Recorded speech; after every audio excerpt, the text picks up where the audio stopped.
Good evening, everyone, and I hope this works now. Hi there to another Sunday Live. I was just playing around a little bit with OBS today, and it's good to see that some of you are already chatting, and that's why I want to say hi, dude. You got the Taoiseach a bit wrong, I guess.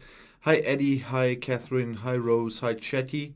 And maybe, once again, not everyone is being shown. I hope you're all fine and all healthy.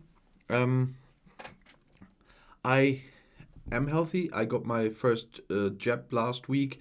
I had a few hours in the evening where my arm hurt a little bit where I got the injection, and that's it. So if anybody's out there who's still worrying about getting vaccinated, I had a very good experience with my first jab. So I wanted to talk a lot about the meeting between Boris Johnson and Micheál Martin today. A little bit of a problem is you didn't hear too much about that meeting. When I set up the stream, it was before the meeting, and since the meeting, most you can find is about the decision of Boris Johnson to apologize for the 10 deaths many years ago. I'm always forgetting that one name, although it's historical, but I always forget it. So give me 1 second, and I don't know why. It must be because of German English thing that's the word Ballymurphy.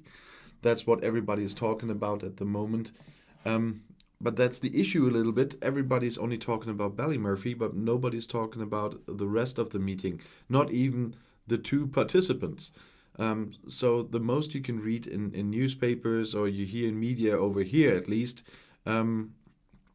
is about that Micheál Martin agrees that it's a good move by Boris Johnson to really apologize for that, but with we would say in German with a hook. There's a problem involved there because there is at the moment the attempt of the UK government for unilateral decisions to not follow up anyone who might have committed a crime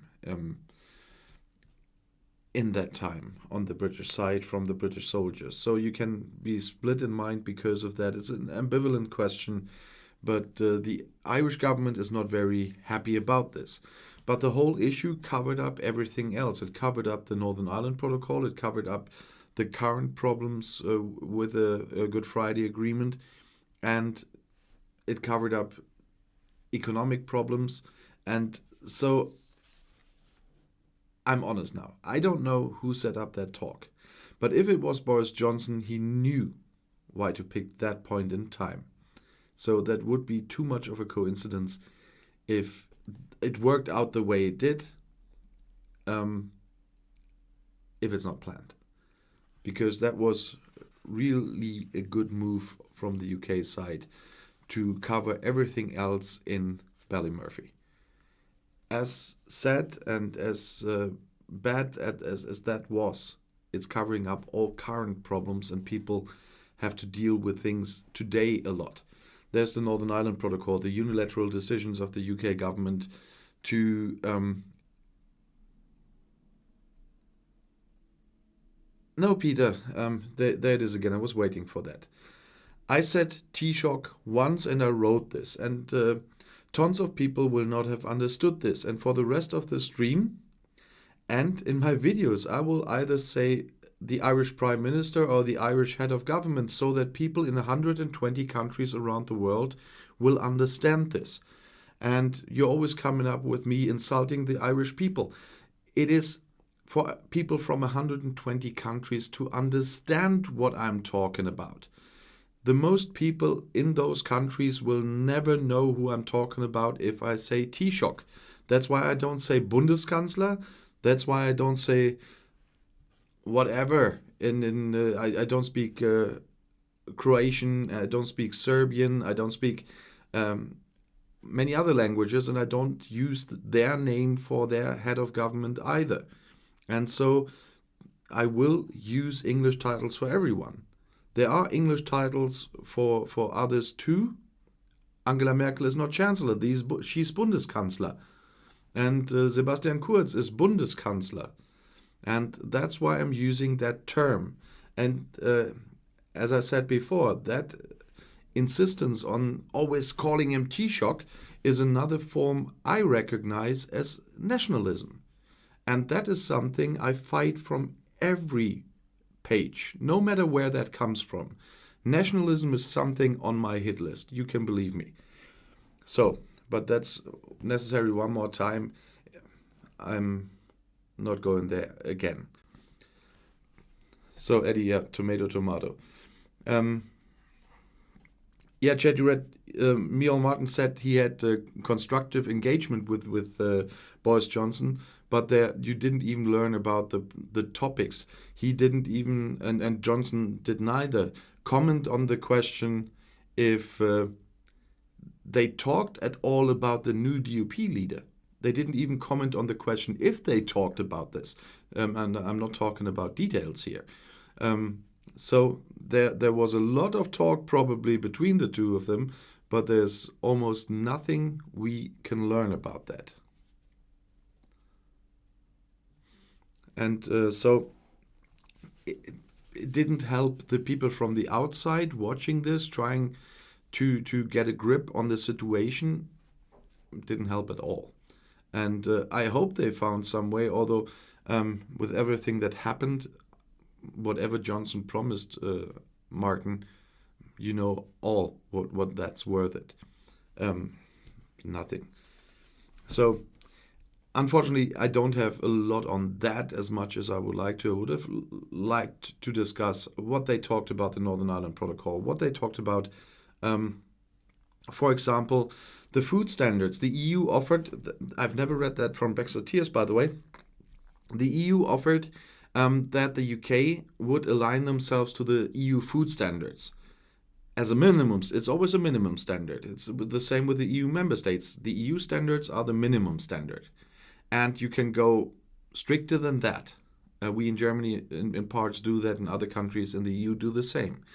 But aligning themselves with the minimum standards of the EU would have meant a big deal for the Northern Irish problem at the moment.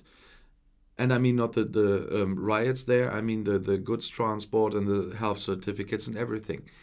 90% of the checks now necessary for goods crossing the Irish Sea would have been gone. And why could that be that the UK government did that? Because they want to go below those minimum standards of the EU. There is no other explanation for that. Otherwise, they could have done this and could have saved 90% of the companies the work they have to do and the costs that come with this paperwork. But they declined that. And that was a topic I would have loved to hear Michael Martin and Boris Johnson talk about. Or a result of that talk, again, because they already declined, but I would have talked about that again, because that would solve 90% of the whole problem. But the UK declined. And it's a fun thing that I never hear Brexiteers talk about that part. They always blame the EU for stirring up troubles with their demands regarding Northern Ireland. Yeah, Will, thank you for that question. Why have you changed the position of the light? You have more shadows. I'm experimenting at the moment because I'm quite... sometimes I'm quite sick of a lot of complaints. People are complaining all the time, and one of the things is I have to wear glasses. I'm getting old. I don't see enough without glasses to do all the filming without my glasses. And I'm highly allergic, so I skipped using lenses about 40 years ago because my eyes can't cope with that. And under almost every video I get complaints that the lights are in my glasses. But if they're in the normal position where the lighting is as perfect as it's supposed to be on YouTube, or as perfect as I can get this for YouTube, I have the lights in my glasses. That's why I changed the position. And then there's shadows. So I will have to decide in a few days if I want shadows or if I want light in my glasses. But then I put the word light or something on the block list because people are always complaining about something. I try to do my best to repair things if it's possible, but some things are not possible. So here you have the alternatives: shadows like today and in the last 2 days of videos, or lights in my glasses. I'm sorry. But that's the test I made. There is not always a possible solution, and I know you can't satisfy everyone.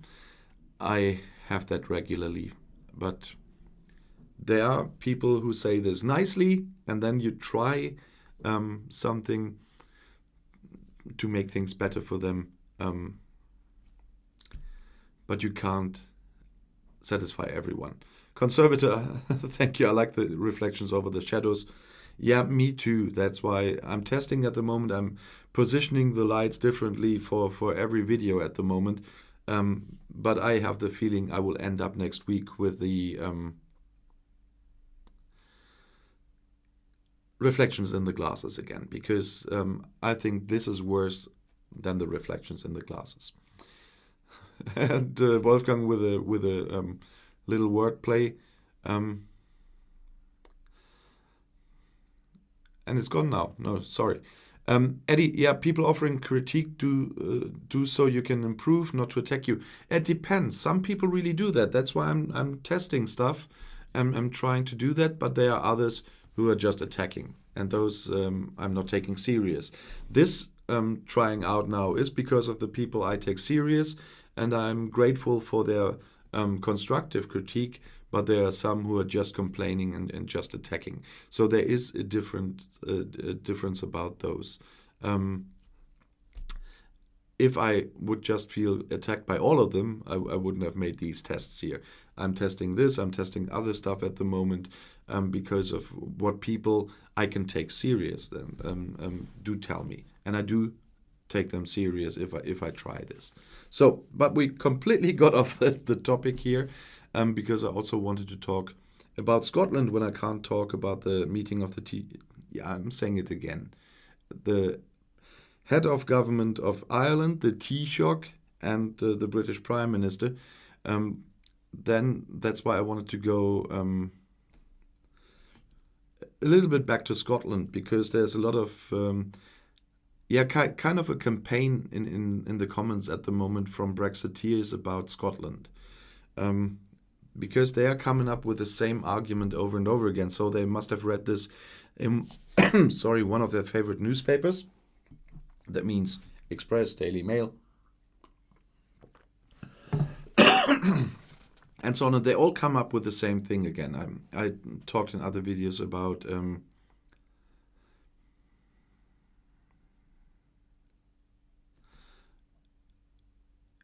yeah, they usually do this. Then one newspaper comes up with a line and they all use it then for a week. And that's what's happening right now as well. And the line at the moment is that the SNP did not, or that more than 50% of the voters in Scotland voted for parties against independence.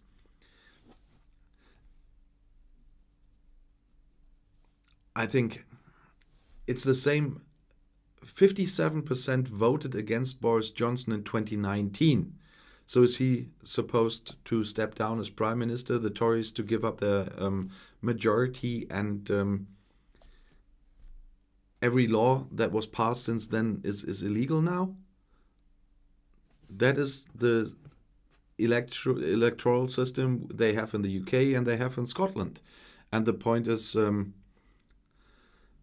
that Nicola Sturgeon, although she's working with an electoral system that is supposed to make it impossible or almost impossible to get a majority on their own, almost did that again. And the fun thing is that they say she lost this election because she didn't get as many seats as 10 years ago. Well, she had Alex Salmond had one seat more 10 years ago, but they forget that there was another election in between. And compared to the last election, she gained a seat. She didn't lose one, she gained one. And what they always forget is that together with the Greens, there's a big majority in Parliament pro-independence. And that is the same what Boris Johnson has in Parliament. He got a big majority in Parliament, although he only got 43% of the vote. But it's the electoral system. The majority is fact because of the electoral system. I really don't like that electoral system because I think it's less democratic than many others. But it is the way it is. That is the law in the UK. So we have to live with that. And in Scotland, it is the same. The pro-independence parties got a big majority in Parliament. And so everything they pass. The same as in the UK. But it's fun that Brexiteers think it's a complete different thing if it's in Westminster with the Tories than in the Scottish Assembly with the SNP and the Greens. But they are bringing up another one again because they are afraid of a second referendum. And they more and more come up with a claim again. The SNP promised as well it's only a once-in-a-lifetime referendum. That's why I dug out the stuff. I wanted to make a video before the election, but I haven't managed it by time. Because there's a very nice report on that one. So what was the claim? In 2014, Alex Salmond, Nicola Sturgeon and the SNP agreed publicly that the independence referendum was a once-in-a-lifetime vote. So there should not be another referendum for at least 40 years, even if the SNP wins another mandate in 2021. And there are statements from Johnson, Alistair, Jackson Carlo, whatever. Yeah, that is the claim. But what is the truth? Because this claim is not the truth. They have never promised that. It's true that during the independence referendum, Alex Salmond and Nicola Sturgeon used the phrase once-in-the-lifetime opportunity. I mentioned that before. Or once-in-a-generation opportunity to define the political stakes facing the Scottish electorate is facing. But that was not the promise. It only happens. Yeah, it's an opportunity you might not get again, but that is something completely different. And there was a white paper on Scotland's future on November 26th and 2013. And Alex Salmond wrote something there. The debate we are engaged in as a nation is about the future of all of us lucky enough to live in this diverse and vibrant country.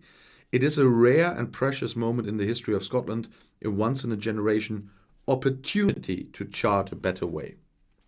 And so if you read the whole statement, and there are more of them, it's absolutely clear that neither Nicola Sturgeon nor Alex Salmond agreed to any promise that or to some alleged one-off constitutional device to be used once and then locked away for 40 years.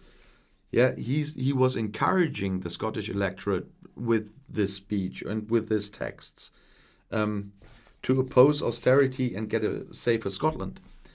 But nothing in those statements suggests that Salmond or Sturgeon are agreeing to close down opportunities for the future if there's a no. And so when it's read in context, the whole thing is different. It's definitely not the claim Johnson and the Brexiteers are bringing and the Unionists are bringing. And there's another quote from the white paper. The Edinburgh Agreement states that a referendum must be held by the end of 2014. There is no arrangement in place for another referendum on independence. It is the view of the current Scottish government that a referendum is a once-in-a-generation opportunity. This means that only a majority vote for yes in 2014 would give certainty that Scotland will be independent. So that was what Brexiteers against the Remainers always called scaremongering. Alex Salmond was a bit scaremongering there, saying if we miss this chance, they might do everything to block another. But that still doesn't mean that he promised not to bring up another referendum if this ends with no. There is just a lack of procedure for a second consultation. If it's close or very close, that was meant with that. Yeah, and so that was not rejecting a second referendum if necessary. They always try to get the people to the ballot box with saying that. But no matter how often unionists and Brexiteers claim that, they never promised that this is only happening once in 40 or 30 years. And they definitely didn't make up any legal position that this will not be repeated before 30 or 40 years are over. And there is no law that says it cannot be repeated before 30 or 40 years are over. I just wanted to make that one very clear, because that is brought up over and over again, and who's not working with that probably might fall for that nonsense, but it is complete nonsense because they never promised that. So I hope I was clear enough on that one, because I'm sometimes really thinking, how can people be, how do I say this? Be convinced of so many fake stuff. Because I read a lot of things. The other one is, thank you, Kid Wash, dead in a ditch. I didn't see Boris Johnson dead in a ditch, and that was something he promised. But he promised like unicorns. That's why you only get those unicorns. For me, I'm sorry, there are no other ones because they couldn't be there. No, but there are other things. For example, when I was talking about the treatment of the EU citizens in the UK and their feeling of how they will be treated in the future, or how they are treated at the moment. First of all, Brexiteers always bring up the UK did a lot for the EU citizens living in the UK, and in the EU, they did nothing. That's first and foremost completely wrong. Germany, for example, did far more than the UK did. Germany created a law especially for the British living in Germany until December 31st, that they could get a German passport additional to their British passport. That is not a normal thing in Germany. You have to have more reasons for that usually, but we had a law here until December 31st that said you can have a German passport if you're British and you've been living in Germany before December 31st. The UK did not do that. And there are many other things. So there have been laws created all over. And there's dual citizenship for British here in Germany, for the British who lived here before the transition period ran out. And the British didn't do that. So that claim that the British are the shining knights in shining armor, rescuing all the poor EU citizens in the country, and the mean Europeans don't do anything for the British, is completely wrong as well. And the other thing is the question that they always asked in that, why did 3 million people apply to stay in the UK if it's so much better in the EU and if there's so many problems now in the UK? 1 second, sorry. Oh, I was just filming for tomorrow an hour ago. You can hear that on my voice. The question they never ask is, if you build up your life in another country, bought a house, whatever, got your job, have your friends, your family there, you raised your kids there most probably, would you just pack up and leave no matter if it's getting worse at the moment? Is that an easy decision?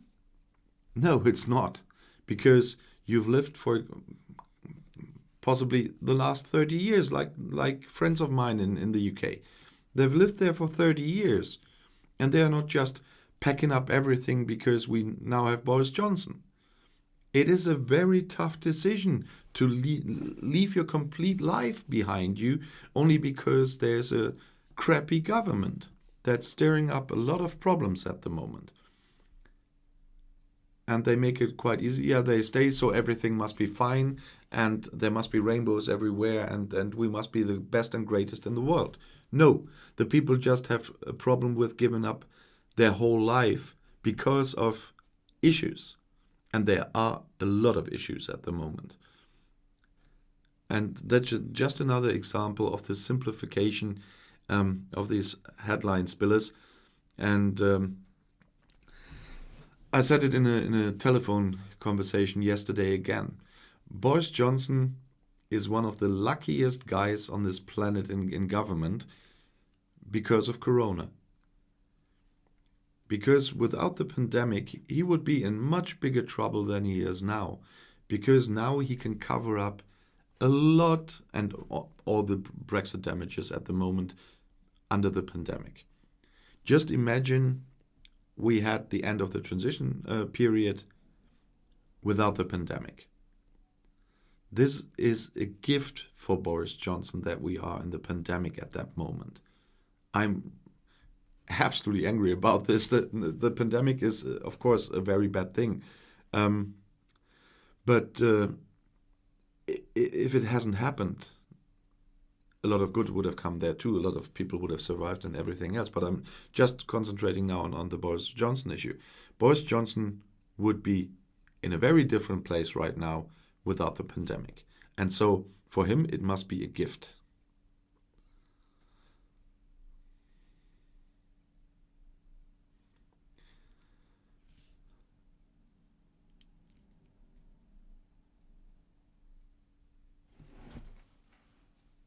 Christian, I don't completely get what you mean by that. With the moving. Yeah, moving it's not that complicated. Not nowadays. It's not just about moving.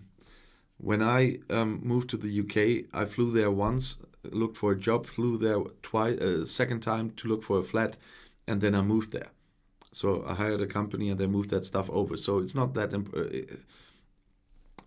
it's not that complicated.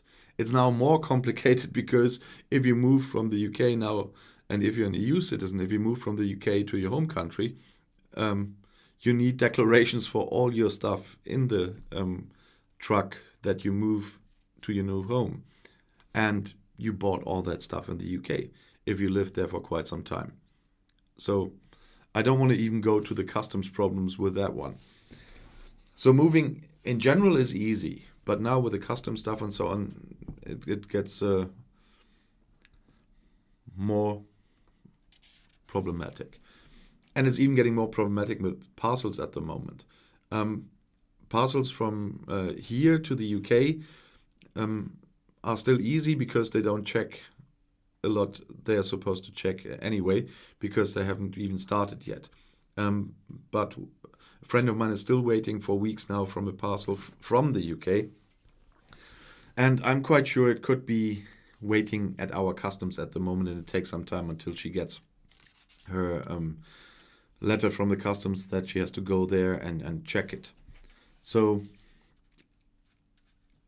I don't want to imagine how that will be after July, for example.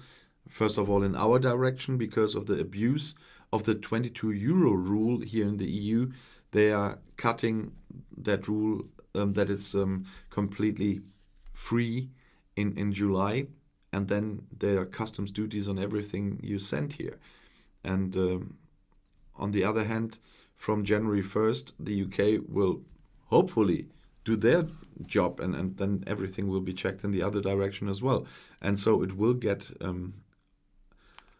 more difficult, it will get more expensive, so it's easier for birthdays. If somebody over there has a birthday, better send some money and have the family buy something than sending something from here there, and the same the other way around, because it's now really annoying. And it will not get easier. And there we are with a lot of problems. I have a video for Tuesday, but I still want to use some of that stuff today already. It's kind of a list of problems at the moment. I was talking about the health certificates already with the Martin Johnson talks that are causing a lot of costs if the standards are not aligned, and all the bureaucracy. The costs are so high for the companies that a lot of companies either will stop, the smaller companies will stop trading with the UK and the other way around with the EU because of all the costs and bureaucracy. And others, the bigger ones that still have to do this, have to invest more. They have to hire more staff. And so it's getting more and more expensive. What I've seen last week again was that, for example, because of the people being used to certain stuff and the customs used to the way dealing, obviously, merch from me that was ordered on the same day was sooner at a customer in the US than it was at a customer in the UK. So the customs still has some work to do there. And there are other problems combined with it. The EU exports towards the UK are going down. Compared to the time before the Brexit, before the pandemic, we always have to count in the pandemic, but not all the troubles are from the pandemic. You can see this when you look at the global scale and the trade the EU does with the rest of the world and the UK does with the rest of the world. So there's a lot of trouble there because of Brexit. The fun part is, what I read today, is that the French vineyards don't suffer from that. Obviously, in the UK, they still order as much French wine as they ever did. So, one reason for that, they say, is that the leading wine distribution companies in the UK are trading internationally anyway. So they have a lot of international experience. And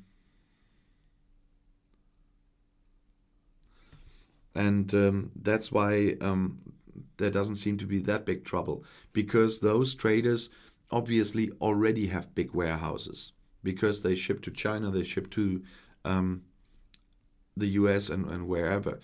And they did that before Brexit. They are buying their wine in France, stocking it up in the UK, and then send it. And then they start selling it. They're not a direct reseller.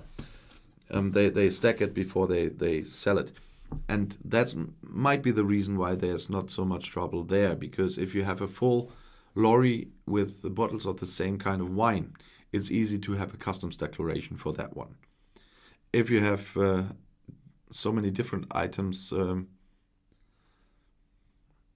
then it gets really complicated. And the health certificates you only need for that wine once and not for every bottle. So, and we are still at 14% less imports from the EU to the UK than predicted. And then last year, they only thought there will be kind of 5% less. We are now at 14% less still. And if you have a look at the rest of the world and the trade with them, there are a lot of differences. But there nothing changed, and that's the point. And still not everything is cleared, by the way, between Gibraltar and Spain. That's still why there are some companies that are still wondering how to deal with that. You always feel that they found a solution for something and think, okay, that's cleared. And in the end, it's not cleared. We have a 90% solution, but there are still things missing. And the same is with a lot of other things. Because of Corona, of course, many can't travel, but that's not the big point. 40% of companies in Germany trading with the UK changed their supply chains. They are getting stuff from other places as well, and the high costs. And in case of food, it's even worse. I had it in a video already. in the beginning of the year, the dairy and dairy product export from the EU, from the UK fell by 97%. And they are still can't understand why they didn't take the offer from the EU to align their food standards, their phytosanitary standards, just with the EU. Because as I said earlier, it's just minimum standards. We in Germany, for a lot of things, we have higher standards than the EU standards. In France, for many things, they have higher standards than the EU standards. In Portugal, they will have the same. And so the British can do that if Boris Johnson always claims we have the highest food standards. Yeah, you can keep them if you align that. But you can keep your farmers, your dairy producers, and everybody else in the food business from all the costs and all the bureaucracy. So, as I said before, there must be something that they want to go below that standards, or as CMDR, thank you, chlorinated chicken stuff. Yeah, it's banned at the moment. But why do you want not to align with the minimum standard of the EU if you have a higher standard, if you don't plan to go below that standard? If anybody has a different answer for me, I can't imagine any. So please tell me.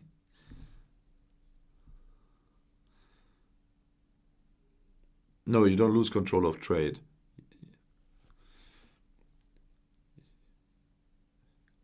You just, the stuff you produce in the UK will only have the advantage. And what you don't produce in the UK but buy from somebody else, somewhere else, you are just not allowed to transport that to the EU. It's that easy. If it's not up to those standards. But if you want to buy stuff from the outside world that's not up to EU standards, then the always proclamated high UK standards are worth nothing. If you can import food that is below the EU minimum standards, then the UK standards are worth nothing. So why would anybody want to import food that doesn't even meet those standards? I wouldn't. But thanks for the try, Gary.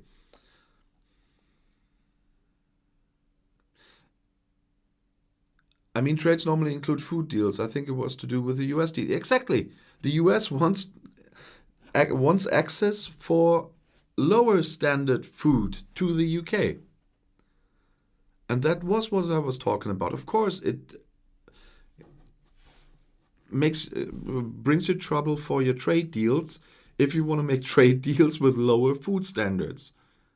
And that's exactly what I was talking about. The USA wants the UK to lower their food standards so they can bring substandard food into the UK.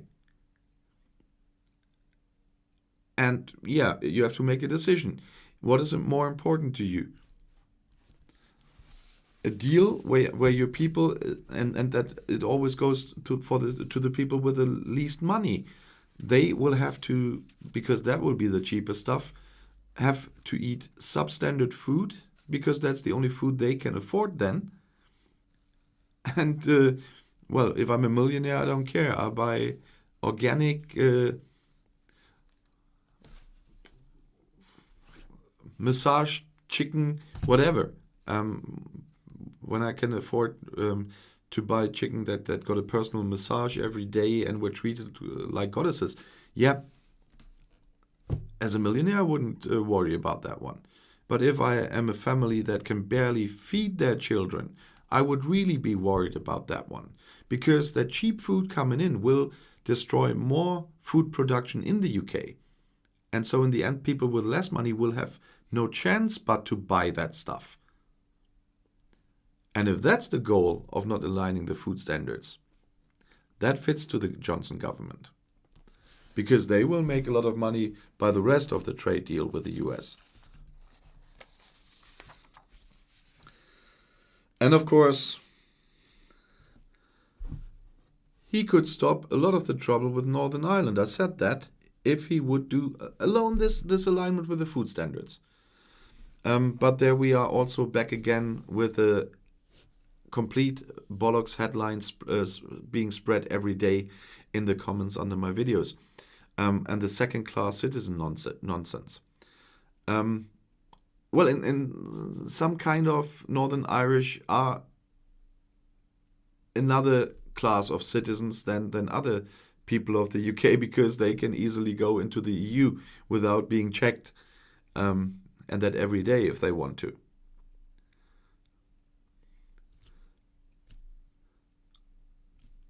In that point, I have to agree with that, but they're not second-class citizens, because that goods transported from Great Britain, from the rest of Great Britain from Great Britain to Northern Ireland, are being checked. That doesn't affect any normal citizen that is not involved in that trade. The shop owners will be affected by this because of the paperwork and stuff like that. And I'm sorry I'm in Northern Ireland, but I had to smile because of Christian. Market is cows you massage and give beer and apples to make them into Kobe-style meat. Yeah, probably. Although I've never eaten Kobe. It's too expensive. We have the same as Kobe here, but they're not allowed to be called Kobe because they're not from Kobe. But that stuff is that expensive. I can't afford that. And even if I could, I'm not sure if I would, because I do have limits there as well. No, but going back to Northern Ireland, Boris Johnson could have spared them a lot of the trouble and a lot of the propaganda there, because that is just used as propaganda. The second-class citizen thing, that's just propaganda because of some goods being checked. And most of the goods, of the checks of the goods, as I said, could be gone. They just need one small deal with the alignment of the food standard and 90% are gone. And so where's the trouble? Except if you want to have the cheap substandard food from the US, that's true. So why is that? Well, first of all, he got himself a little bit in the corner himself by saying there will never be a border in the Irish Sea for goods. That was a lie. And he has to get out of there somewhere because he lied to the people. And the other thing is, the DUP was stirring up the whole thing massively. But they were the one they voted for the Northern Ireland Protocol, because they were working with the government until the December 2019 election. And after that as well, because they got quite a lot of money for doing so for Northern Ireland. And now they have nothing to say anymore. They couldn't say anything about the DCA. They had no say in anything after that. Johnson got what he wanted and then gone. Yeah, but the DUP, of course, is fearing to lose power. There are more and more young people in Northern Ireland, and except those being involved in the riots now that could have been influenced, because social problems often bring problems like that. We have the same here in Germany. So it's nothing Northern Ireland specific. Those young people could be influenced and being used for that. But people that are not living in too difficult social problems usually grow up with the feeling that we are in a freer world nowadays, that we have rights that our parents never had, that we can do things our parents never could. There's, of course, social media. With all the dangers of social media, there's also always a window to the outside world, even if it's a window just inside your bubble. And so, like the thing with the Brexit referendum, where in the end it was the fault of the young people that didn't go to vote, we have the same here. The old decide because the young, who mostly have a very different opinion, don't go to vote. Because there are growing more and more that have wanted no Brexit, that want Scottish independence, that want reunification of Northern Ireland with Ireland. And that's what the DUP is afraid of. because with every common election, they might lose more and more power. How can they stay in power? They think by stirring up the whole troubles again and by causing those riots. And a lot of this was the fault of the DUP. And with Arlene Foster gone, I don't see anything changing there. It could be even worse. But we will have to wait and see how that will develop. But give me a second before I continue there and have a look if I can see something on my list I haven't seen yet. Oh, Cthulhu, welcome to the live stream today over the big ocean. Dara Jameson, is it Dara? You have to help me with the pronunciation there, but welcome to the live stream, Dara Dira. I've talked to you before. Hi, Jamie. Hi, MS. Hi, Sean. Hi, Cloudhopper. Hi, Translation Penner. Hi, Captain Puckwash. Hi, Brian. Hi, and the rest I can see at least here of those participating in the chat I've seen before.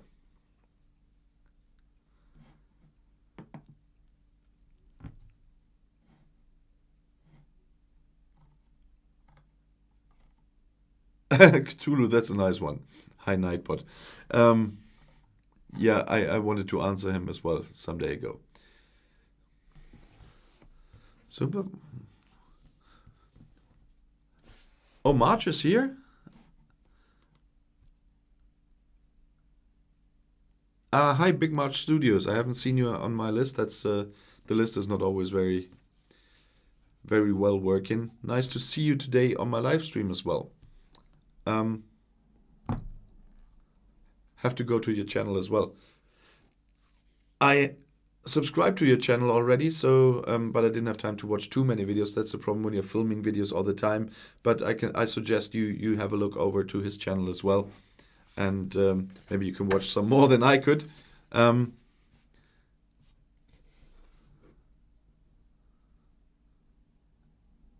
Christian Kruse. Dinosaurs and gay people and a general grip on reality are the new enemies with Poots in charge of the DUP. Oh yeah, I'm an enemy of the state now. That's nice. Being a dinosaur and gay. But okay. Yeah, but the point is, the border between Ireland and Northern Ireland is open. And that is the important part. What I don't want is the troubles to really start again. And I can't imagine that anyone from a sound mind will want that. There are people that want that, of course, for their own objectives, but nobody of a sound mind will want that this will happen again.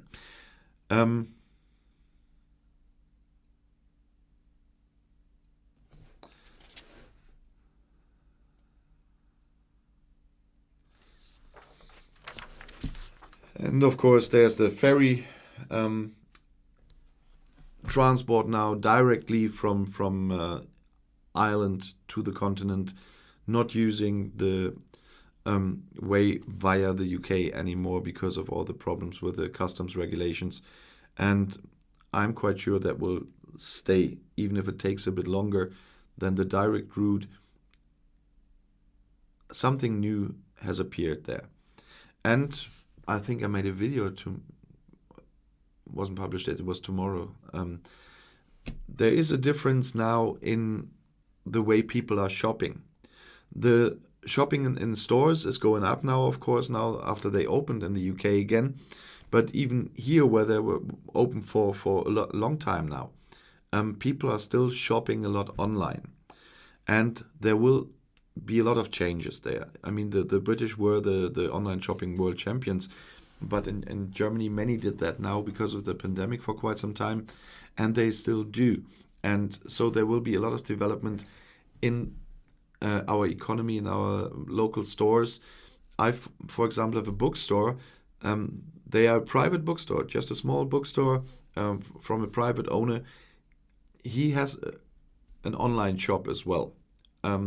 So people have the chance, if they prefer to do that, to use that. But all the other shops will have to come to that too on the long run, because the pandemic changed a lot, and Brexit changed a lot too, as we could see with Ireland. And I think the ferry connections are there to stay. Then, of course, another problem of Brexit that Johnson can't cover up is the trouble in the English Channel between France and the UK and the French fishermen and Jersey. The UK is responsible for Jersey. Jersey is not part of the UK, but it is a crown dependency, I think you say in English. They have to hand out the licenses, and they still haven't, and they are using a lot of excuses, or they're messing around. That is messing around. If you give someone who I don't know what you catch there, but if you usually catch cod and they give you only a license for scallops, yeah, what is that? Whatever. So, and then the thing with the deportations. You will hear about that in another video tomorrow as well, but I don't want to leave that out. They deported EU citizens from the UK that entered the UK without a visa. Until that point in the sentence, I guess almost nobody will say it's not okay. But the people deported, we meanwhile know, have been there for job interviews, for example, for meetings. And those occasions are covered by the deals. It is even on the government's websites that you can enter the UK as an EU citizen without a visa if you are going there for job interviews, for meetings, etc. You don't need a work permit to do so. And still, they deport those people. Now you have to wonder, are the people at the border not trained well? Or was the government lying when they put that in the deals and on their homepage? Or are they trying to annoy the EU once more? Because that is a breach of contract once again. And a lot of MEPs and the EU Commission are quite angry about the whole thing, because it is not even legal what they're doing there. If you're going to the UK, I wouldn't do that, but if they're going to the UK for a meeting, for a job interview, whatever, they don't need a visa.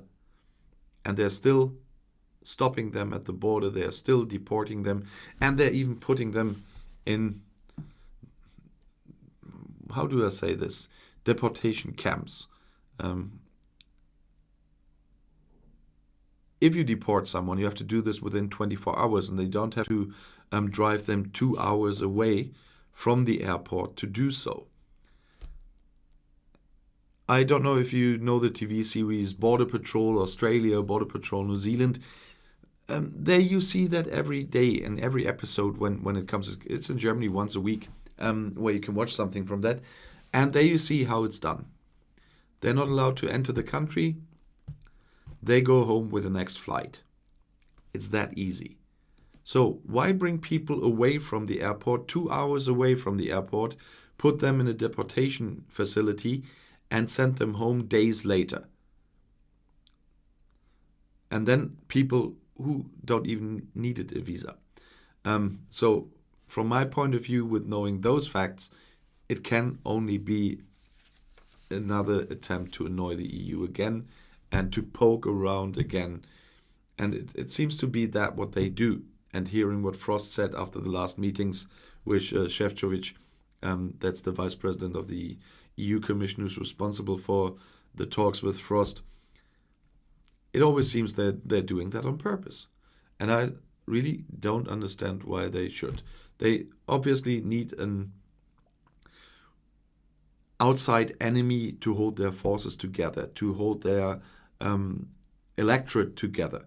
That's a strategy we've seen 80 years ago as well. You need an outside enemy. It worked in the US some 8 years ago, some 4 years ago. Need an outside enemy, and then you can stay in power. And that's obviously, it didn't only was useful for the Brexit referendum, they are still using that now. The EU is the outside enemy, and so we can hold our forces together. It's logic, but not very nice. And once again, a strategy that has been used in Germany more than 80 years ago. And that is something I don't want to see come back anywhere. We learn from that past. Others obviously haven't. They only learn from their past how to use the same propaganda methods they did that time. And that's why I'm sometimes so annoyed by all this, because we had to learn from that. And we have learned from that, at least most of us. There are some idiots here that are trying the same again at the moment, but they probably will only have 10% in the next election again, and then sit there for 4 years and will be just a pain in the derrière. But nevertheless, 99 viewers right now. That's a nice number. About numbers, I'm close to 11,111 subscribers, so I hope I can see that number and make a quick screenshot, because those are always the fun numbers. It was another fun thing on the 11th. I had 11,000 on one channel and 1,000 on the other channel. So it was my 11 milestone day. So it was a sometimes nice coincidence.